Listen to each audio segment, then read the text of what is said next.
وادويد odaybaa kaadidu qabatay dabeetana dhakhtar baa la dhigay odaygii waxa la yiri prostate baa ku haya qanjirkan qofku markuu 50 ba dhaafo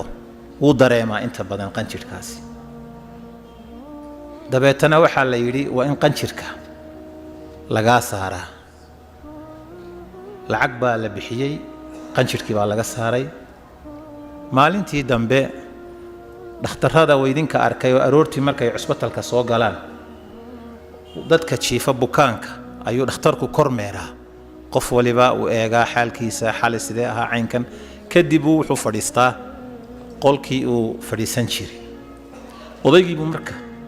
uu qalay buu ku soo beegmay marka iska waran buu ku yiri sidee tahay odaygii markaasuu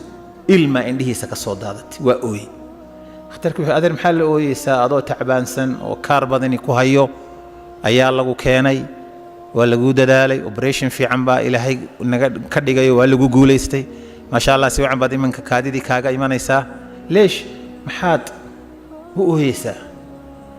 maqaalad cajiib ah buu ku jawaabay odayga wuxuu yiri maalintan dhashay oo dunida imi ilaa maalintii dhakhtarkan la keenay inta waa kaadinay bilaash baan ku kaadinay wax lacaga ilaahay igama qaadin hal maalin oo aan idin baahday oo kaadidii i qabatay baa tiraahdeen intaas oo lacaga keena hal maalin baa idin baahdo kaadidii i qabatay dhowr iyo 7 sano baan caadi bilaash lacag laan ku kaadinay maalinta ay kaadidu i qabatay baa tiraahdeen intaas oo lacaga keena meeshu wax ka eegayso ma aragtay waxa aynu haysano ilaahay ina siiyay waa xusuusin bay iga tahay naftaydana waa u sheegaya idinkana waa idin xusuusinaya nicmadaas ilaahay uu ina siiyay fara badan qof waliba waxa haysato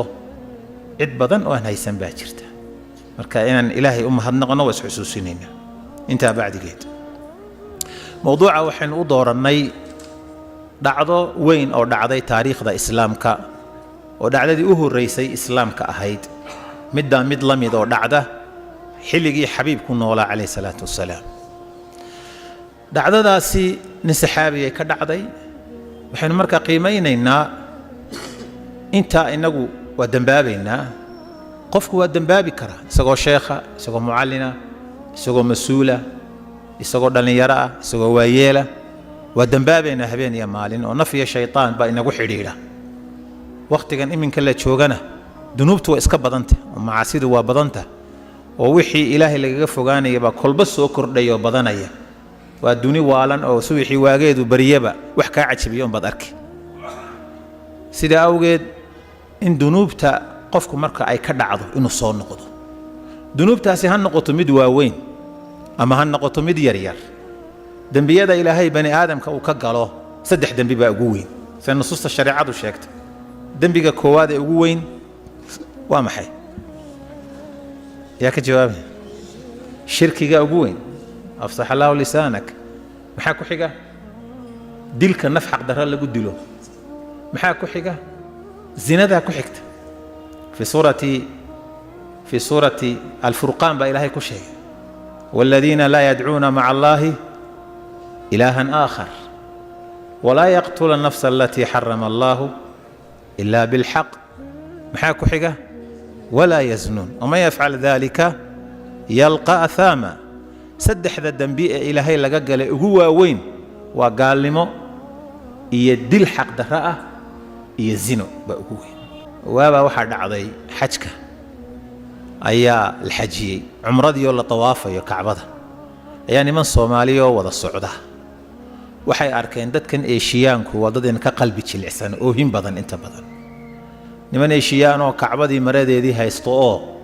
aad u ooyayo ilaahay toobad iyo istighfaar weydiisanay nimankii bay isweydiiyeen marka Soomaalida ahaayay wada Sacuudi ma laba ma 3 nin bay ahaayeen qiyaastii bal nimanka iyahow bal siday u haystaan kacbada maradeeda oo u ooyayaan oo ilaahay dambi dhaaf u weydiisanayaan eeg inaga maxaa ina helay wax dareenaba malihiin waa sidee kii la socday baa yiri ورما دنبيغاي غلين باد اوغتي ادو maxaad gashay يعني waxay tusinaysaa xogaa qalbi adeegeena bay tusinaysaa qalbi adeegeena inta waa dambaabayna qofku inuu ogaado dambigu ilaa saxaabadii waa dhacay heerarkiisa kala duwan ilaa inta dunida la joogana uu dhacaya qof nooc kastoo bulshada ka mid ka dhici karaa laakiin ha dhimanin oo godka ha gelin adoo dambiile ah in alla u toobad keento kullu ibni aadam khata' wa khayrul khataa'iina at-tawaabuun ina aadan oo dhan wuu gafaya